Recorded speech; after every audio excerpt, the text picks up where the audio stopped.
102வது பிறந்தநாள் விழாவை முன்னிட்டு திருமயம் சட்டமன்ற தொகுதிக்குட்பட்ட 102 கிராமங்களிலே ஒரு நாளைக்கு ஒரு கிராமம் வீதமாக தலைவர் கலைஞர் பிறந்த ஜூன் 3ஆம் தேதி முதல் தொடர்ந்து காலை விடியல் விருந்து வழங்கப்பட்டு வருகிறது.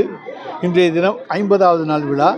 மாண்புமிகு பிற்பட்டோர் நலத்துறையினுடைய அமைச்சர் சிவவி வையநாதன் அவர்கள் இன்றைக்கு 50ஆம் நாள் விழா காலை விடியல் விருந்து நிகழ்ச்சி, கலைஞர் விடியல் விருந்து நிகழ்ச்சியை இன்றைக்கு துவக்கி வைத்திருக்கிறார்கள். அன்னம் தரும் அன்பு கரம் என்று சொல்லி திருமயம் சட்டமன்ற தொகுதிக்குட்பட்ட எல்லா கிராமங்களிலும் குறைந்தபட்சம் ஒரு நாளைக்கு 600 - 700 பேருக்கு காலை உணவு வழங்கப்படுகிறது. பெரிய கிராமங்களிலே 2 இடங்களிலே 1200 1300 பேருக்கு வழங்கப்படுகிறது. சார், தமிழகத்தில் 2026 சட்டமன்ற தேர்தலில் திமுக வெற்றி வாய்ப்பு எப்படி சார்? அதாவது நாங்கள் மக்களுக்கு செய்திருக்கின்ற சாதனைகள், இந்த ஆட்சியின் மீது எந்த விதமான எதிர்ப்பு அலைகளும் கிடையாது. எதிர்ப்பு அலை இல்லாத எந்த அரசும் நிச்சயமாக வெற்றி பெறும், அதுதான் வரலாறு. எனவே நாங்கள் மக்களுக்கு பாதகமான எந்த ஒரு திட்டத்தையும் நாங்கள் தரவில்லை.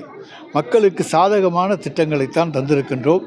மக்கள் நலன் கருதி மக்களுக்கு தேவையான அன்றாட செலவுகளுக்கு தேவையான பல்வேறு அடிப்படை வசதிகளை, மகளிர் உரிமை தொகை, அதை போல விடியல் பயணம், புதுமை பெண் திட்டம், தமிழ் புதல்வன் திட்டம் என்று அடுக்கிக் கொண்டே போகக்கூடிய பல்வேறு திட்டங்களை இன்றைக்கு நாங்கள் தந்திருக்கின்றோம். காலை உணவு திட்டம் இன்றைக்கு மிகப்பெரிய வரவேற்பை பெற்றிருக்கிற ஒரு திட்டம். எனவே இத்தனை வசதிகளையும் நாங்கள் மக்களுக்கு செய்து தந்திருக்கின்ற காரணத்தாலே பொதுமக்கள் மனதிலே எங்களுக்கு எந்த விதமான எதிர்ப்பு அலையும் கிடையாது. எதிர்ப்பு அலை இல்லாத அரசு வெற்றி பெறும். சார், எடப்பாடி பழனிசாமி தொடர்ந்து குற்றச்சாட்டுகள் சொல்கிறாரு. அதுவும் இல்லாமல் இப்போ 25ஆம் தேதி புதுக்கோட்டைக்கு அந்த எழுச்சி பயணம் வர இருக்குது. அதுக்கான புதுக்கோட்டை டிராஃபிக் பொதுமக்கள் ரொம்ப சிரமப்படுறாரு. அந்த கட்டவுட் புதுக்கோட்டை ஃபுல்லாகவே டவுன் ஃபுல்லாகவே இருக்குது. அதாவது கட் அவுட்டுகள் வைக்கக்கூடாது என்பது உயர்நீதிமன்றத்தினுடைய உத்தரவு.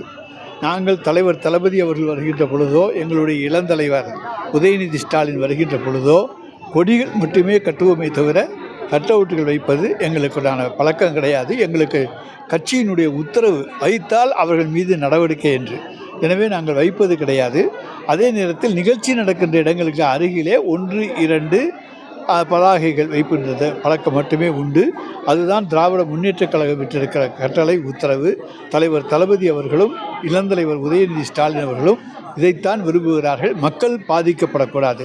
அதனால் மக்கள் ரோட்டில் போகிறபோது கட் அவுட்டை பார்த்துக்கிட்டு போய் ஆக்சிடெண்ட் ஆகிடக்கூடாது. அந்த கட் அவுட் ஒழுங்காக கட்டாமல் தலையில் விழுந்து அடிபட்டு விடக்கூடாது. இது போன்ற பல இருக்கின்றன. இன்றைக்கு அவர்கள் அனுமதி பெறாமல் வைத்திருக்கிறார்கள். அதை எடுக்க போனமையானால் உடனே அதை ஒரு அரசியல் என்று சொல்லுவார்கள்.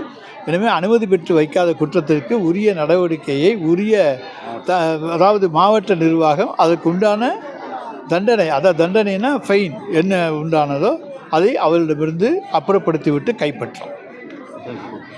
ட்ரெண்டை ஃப்ரெண்ட் ஆக்கிக்கோங்க. தந்தி டிவியின் சப்ஸ்கிரைபர்ஸ் அண்ட் ஃபாலோவர்ஸ் குடும்பத்தில் நீங்களும் இணையுங்க.